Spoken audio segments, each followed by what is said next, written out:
হয়ে গেছে। আমরা মুসলমানরা এত বোকা, মুসলমান তাদের কাছ থেকে ডলার নেই তেল বিক্রি করি, ডলার নেই তেল বিক্রি করি।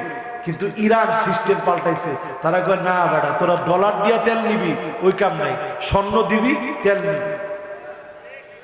আরে কথা কয় না, বুঝতেছেন? দুনিয়া, সামনের দুনিয়া বড় কঠিন দুনিয়া। ওই দুনিয়ায় যদি টিকতে হয় আমল নিয়ে টিকতে হবে। আজকে থেকে কোরআন পড়া শুরু করেন, চেষ্টা করেন। কোরআন ভাই সহজ। আমি কয়েক বছর আগে ওমান গেছি, ওইখানে এক কুমিল্লার মুরব্বীর লোকে দেখা হয়েছে, বয়স 55 হবে। তা আমি মুরব্বীরে জিগাইলাম, মুরব্বী আপনি 55 বছর বয়সে আরব দেশে কি করতে আইছে? কয় হুজুর বাড়ির অবস্থাটা খারাপ, এরা যাতে একটু ভালো হইতে পারে, একটু উন্নতি করতে পারি, এই জন্য আসছে হুজুর বুড়া বয়স। তা আমি কই আরবি কেমনি শিখছে? কয় ফিডা ফাটা কয়দিন খাওয়ার পরে শিখছি হুজুর। আমি কই কিরম ফিডা খাইলেন? কয় হুজুর আমি যখন প্রথম আসছি তখন আমার বাড়ি তো কুমিল্লা, আমার বেড়ায় জিগেছে হাতিল জেলা। ওমানে আবার দালের তারা দালের মতো করে কয়, কয় হাতিল জেলা। আমি তো মনে করছি সর্বনাশ, আমারে জিগেছি তোর জেলাটা কি? আমি কইছি জেলা কুমিল্লা। আবার জিগেছি আল্লাহ হাতিল জেলা। আমি কই আরে বেটা কইলাম তো জেলা কুমিল্লা, তুই তো কুমান দেশ কে?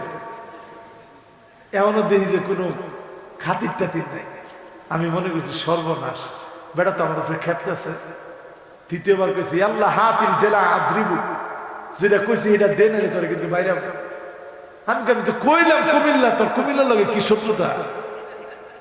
এখন দিই বেটা আমার দিকে চাই রয়েছে, চাই আমার বাড়ি দিছে কয়েকটা। আমি কি এক বাঙালি বাইরে ধরে নিয়ে আসছি যে বাইরে আমার বেটা জেলা কই জিগে, আমি কই কুমিল্লা, বেটা কইলি বাড়িতে।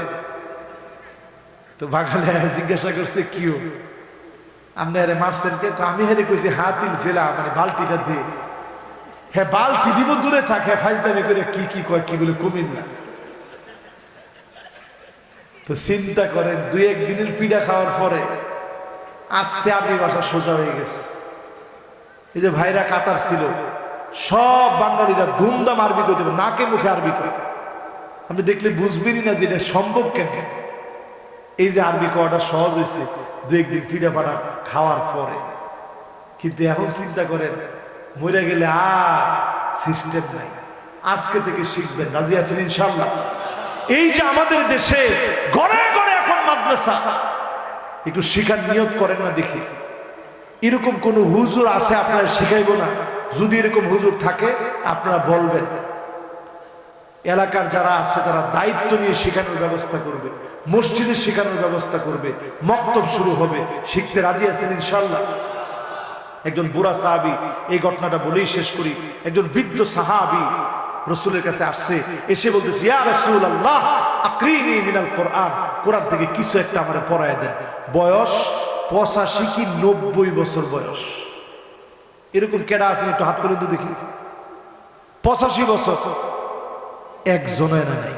70 বছর মাশাআল্লাহ, উনি আছে 80 বছর। লিল্লাহি তাকবীর, মাশাআল্লাহ, লিল্লাহি তাকবীর, সুবহানাল্লাহ।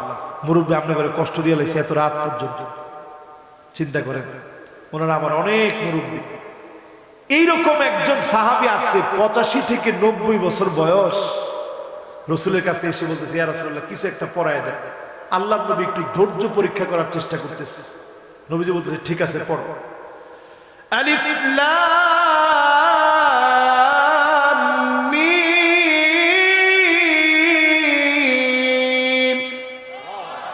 পড়ে। সাহাবী কইতেছে ইয়া রাসূলুল্লাহ মাশাআল্লাহ, আমরাও পড়ে জোরে কর।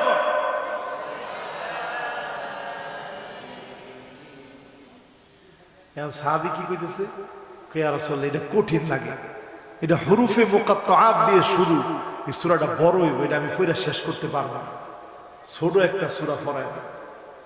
আজকে দেখেন হাফেজে কোরআনরা মাথায় পাগড়ি নিছে, সুবহানাল্লাহ। কি মনে করছে একটা কোরআন শুরু থেকে নিয়ে শেষ পর্যন্ত তারা মুখস্থ করছে। আল্লাহু আকবার। সাহাবী বলতেছে ইয়া রাসূলুল্লাহ এটা কঠিন লাগে, পারতাম না। তো রাসূল বলছে ঠিক আছে তাহলে পড়েন। হামিম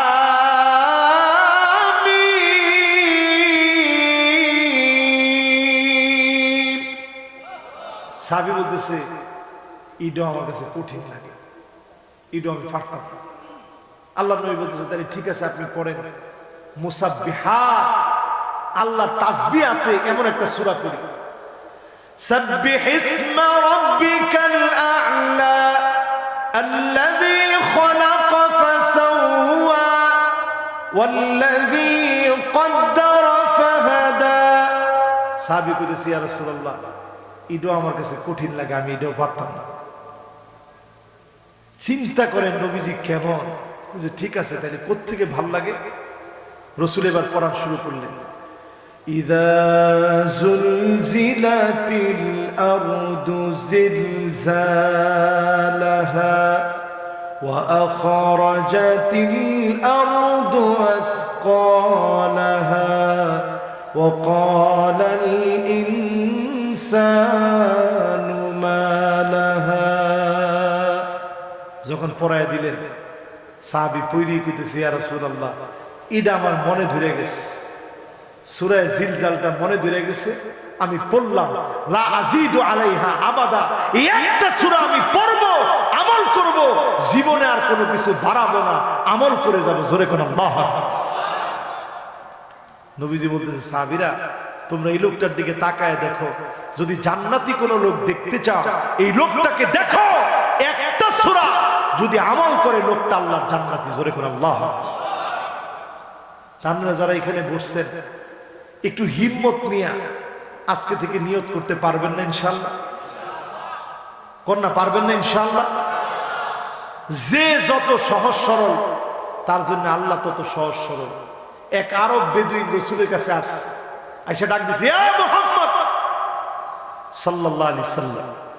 আরব বেদুইন মানে যারা পাহাড় পর্বতে বসবাস করত, এরকম একজন মুসলিম সাহাবী নবীজির কাছে আইসা বলছে ইয়া মুহাম্মদ।